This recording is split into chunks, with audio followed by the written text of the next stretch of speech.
राजा पृथु ने कहा, हे नारद जी, आप सर्वज्ञता हैं, अतएव अब आप संतान वृद्धि तथा सुख संपत्ति देने वाली महाविद्या, महामाया, महामेधा, महास्मृति, महामोहा, महादेवी, महाईश्वरी तथा सर्व ईश्वरी अहोई देवी की उत्पत्ति, उनका व्रत कब और कैसे किया जाता है, इसका वर्णन करने की कृपा कीजिए, सुनाने की कृपा कीजिए। तब नारद जी कहने लगे कि एक समय कलिकाल में बड़ा भारी दुर्भिक्ष अकाल पड़ा तथा महामारी फैलने से अनेक अकाल मृत्यु हुई। तब सब लोग एकत्रित होकर इस विपत्ति से छुटकारा पाने का उपाय सोचने लगे। अंत में निश्चय करके कार्तिक कृष्णा सप्तमी को सबने व्रत रखा। व्रत करते समय सायंकाल चामुंडा देवी हाथ में नर मुंड लिए प्रकट होकर कहने लगी कि हे चामुंडा देवी हाथ में नर मुंड लिए प्रकट होकर कहने लगी कि मैं रुद्र सहित विहार करने के लिए यहाँ पर आई हूँ, परंतु समस्त संसार में पाप छाया हुआ है। ब्राह्मण वेदहीन है, क्षत्रिय सामर्थ्यहीन है तथा वैश्य और शूद्र धर्महीन हो गए हैं। स्त्रियों ने पतिव्रत धर्म छोड़ दिया है, इसलिए सब लोगों को अहोई देवी का व्रत करना चाहिए। कार्तिक कृष्णा सप्तमी तथा अष्टमी को केवल रोगियों को छोड़कर शेष सभी अबला वृद्ध स्त्री पुरुष सारे दिन भोजन न करें। सायंकाल अहोई देवी का पूजन करें। अहोई देवी मेरा ही नाम है, चामुंडा देवी।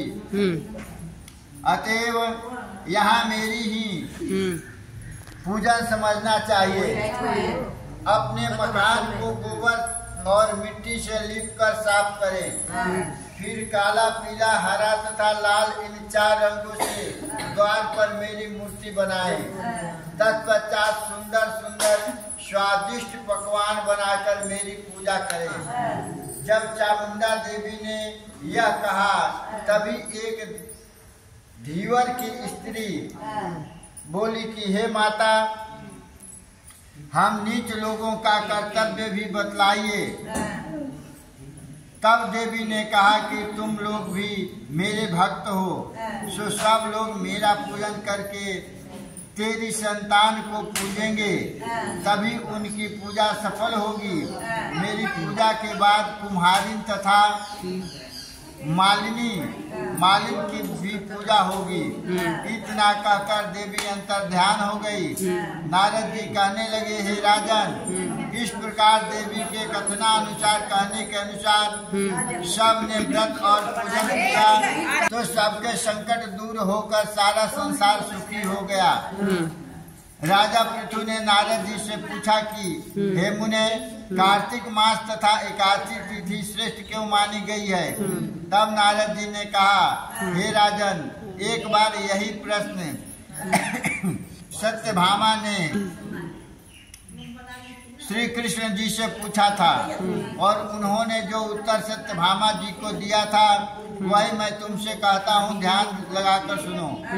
एक समय सत्यभामा जी ने श्री कृष्ण जी से पूछा कि हे प्राणनाथ, जब सभी मास और तिथियां बराबर है तब कार्तिक मास और एकादशी तिथि उत्तम क्यों मानी गई है?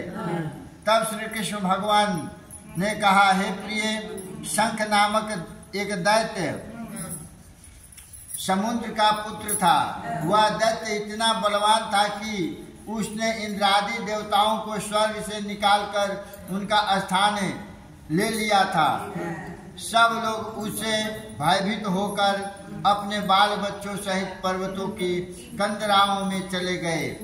तब वह दैत्य सोचने लगा कि मैंने देवताओं का स्थान तो ले लिया, लेकिन वे जीते नहीं गए हैं। सो ऐसा प्रतीत होता है कि देवता वेद मंत्रों से बलशाली हैं, अतएव मंत्रों सहित वेदों को हर ले आऊं। जब उसने ऐसा विचार किया तो वेद डर के मारे समुद्र में चले गए। तब ब्रह्मा आदि सब देवता संसार को वेद विहीन देखे भगवान विष्णु की शरण में गए और उन्हें जगाने के लिए गीत वाद्य आदि क्रियाएं जो जगाने के लिए होता है वह किया। आवाहन, आसन, पाद्य, अर्घ, आचमन, स्नान, वस्त्र, यज्ञोपवीत, चंदन, पुष्प, धूप, दीप, नैवेद्य, तांबूल, पान, प्रदक्षिणा तथा दक्षिणा नमस्कार द्वारा षोडशोपचार से पूजन किया। तब विष्णु भगवान प्रसन्न होकर देवताओं से कहने लगे कि हे देवताओं, मैं तुमसे अत्यंत प्रसन्न हूँ, अतएव शंख आदि दैत्यों को मारकर मैं चारों वेदों को शीघ्र ही ले आऊंगा। परंतु आज से वेद बीज मंत्रों सहित कार्तिक मास में जल में निवास करेंगे। अतएव कार्तिक के महीने में जो कोई जल में स्नान करेगा उसको यज्ञ के समान फल प्राप्त होगा और उसके समस्त विघ्न दूर हो जाएंगे। हे देवताओं, आज एकादशी के दिन आप सबने मुझे जगाया है, इसलिए सब तिथियों में एकादशी की मान्यता अधिक होगी।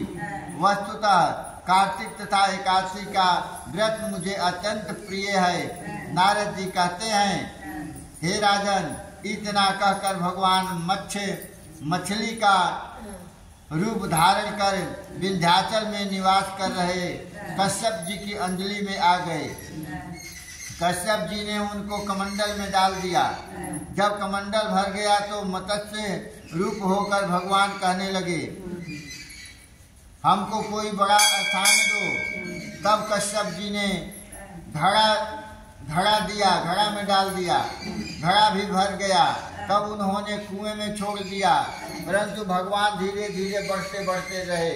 तत्पश्चात कश्यप जी ने उनको समुद्र में डाल दिया। भगवान समुद्र में भी बढ़ने लगे। फिर मत्स्य अवतार भगवान शंखासुर दैत्य को मारकर बद्री नारायण के आश्रम पर आए।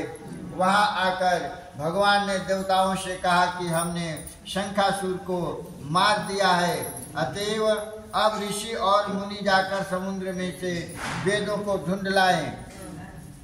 तब तक देवताओं सहित प्रयाग में मेरा निवास रहेगा। तब ऋषियों ने अपने तपोबल द्वारा समुद्र में से वेदों के 6 अंगों छंद, व्याकरण, कोश, वैदिक, ज्योतिष तथा स्मृति को ढूंढ निकाला। जिस वेद का जो भाग जिस ऋषि को मिला तब से वह भाग उसी ऋषि का माना जाता है। उसके बाद समस्त ऋषि आदि ब्रह्मादि देवताओं के पास गए और उन्होंने वहां पर अश्वमेध यज्ञ किया। तभी से प्रयाग तीर्थों का राजा कहा जाने लगा। प्रयागराज में स्नान, दान तथा यज्ञ आदि का विशेष महत्व है। इससे जन्म जन्मांतर के पाप समूह नष्ट हो जाता है। बोलो वृंदावन बिहारी लाल की जय।